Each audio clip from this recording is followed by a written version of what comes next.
আরে আমি তোর মামি হই, তুই আমার ভাগি না, তুই এইসব ঠিক না।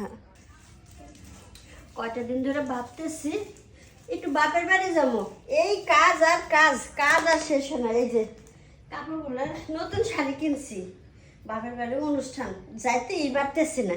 শাড়ি কিনা লাভ হইল কি না, দেখ আজকে বিকেলে যামই, যতই কাজ থাক বিকেলে বেড়াইতে যাবো। শাড়ি কটা সুন্দর করে বাস করে উঠে রাখি আগে। বিছানার কি অবস্থা! মামি, কে? আমি। ও সৈকত, আর ভিতরে আয়। কাপড়টা পরে উঠে। দরজা খোলা আছে।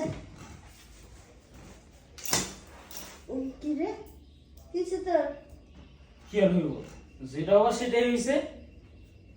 ব্যাগ, কাপড় চোপড় সব, তোর মুখ কালা কি কিসে? বস এক বস। কিসে কর?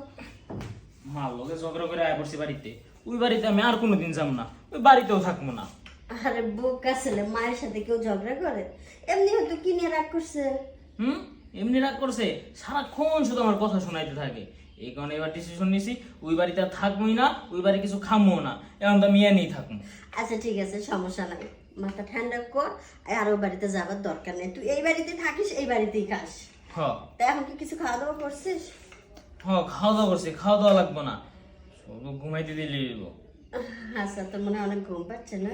হ্যাঁ, আচ্ছা তাহলে ই কর, ফ্রেশ হ, ফ্রেশ হয়ে শুয়ে পড়। ফ্রেশ হইরা হতো, আমি এখনই শুয়ে পড়বো, ফ্রেশ হওয়ার সময় নেই। ধুলাবালির মধ্যে আসছিস, হাত পা তো ধুবি। দেখো, এত কিছু পারবো না, এমনি মেজাজ গরম আছে।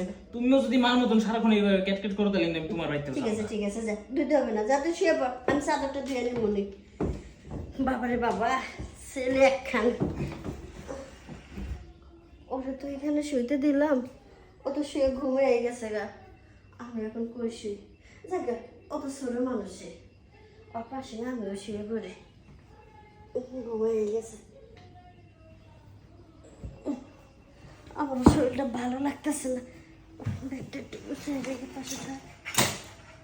মাথাটা প্রচুর ব্যথা করতেছে, একটু জিরিয়ে নেই, পরে কাম করবো।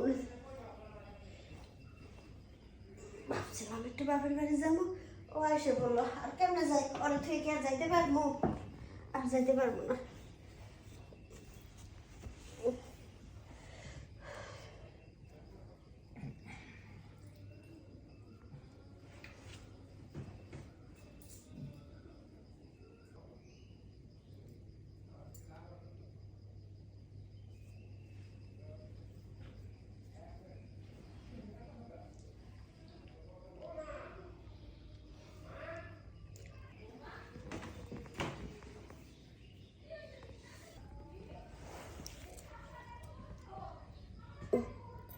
সৈকত, এসব কি করতেছিস তুই?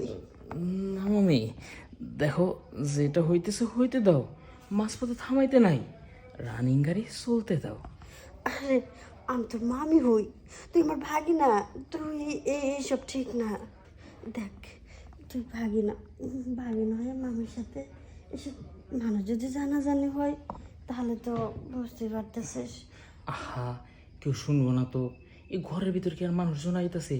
তুমি চুপ থাকো, বেশি কথা কইতাছো, লেরা তো কথা কে, চুপ থাকো তো, আমার যেটা করার সেটা আমার করতে দাও।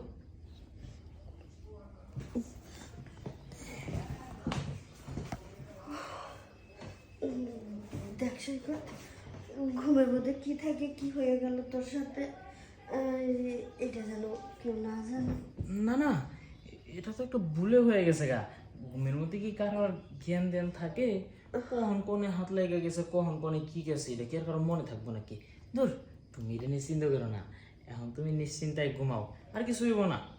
শোন সৈকত, তুই না আসে প্রথমে বলছিস যে তুই আর এই বাড়ি থেকে যাবি না। না, শোন, এক সপ্তাহ তোর মামা নাই, এই একটা সপ্তাহ তুই এই বাড়িতে থাইকে যাবি। ঠিক আছে, তাহলে তো ভালোই হয়েছে, আমার রাগটারও কাজে লাগানি যাইব। আর শোন, তোর যা যা লাগে, এই যে প্যান্ট, শার্ট, জুতা, ঘড়ি, যা চাবি তোরা তাই কিনে দেবো। আর তুই এখন না ঘুমাস না, আমি তোর জন্য ডিম সিদ্ধ করে আনি। ও, এক সপ্তাহ কিন্তু থাকবি। হ্যাঁ তা তো আমি অবশ্যই। ডিম আনি, দাঁড়া। এক হালি নিয়েও 1 সপ্তাহের ব্যাপার তো যাক, ভালোই হয়েছে। রাগ দেখে মামির বাড়িতে এসেরা মধুর হাড়ি ভাঙতাছি জুইমা গেছে।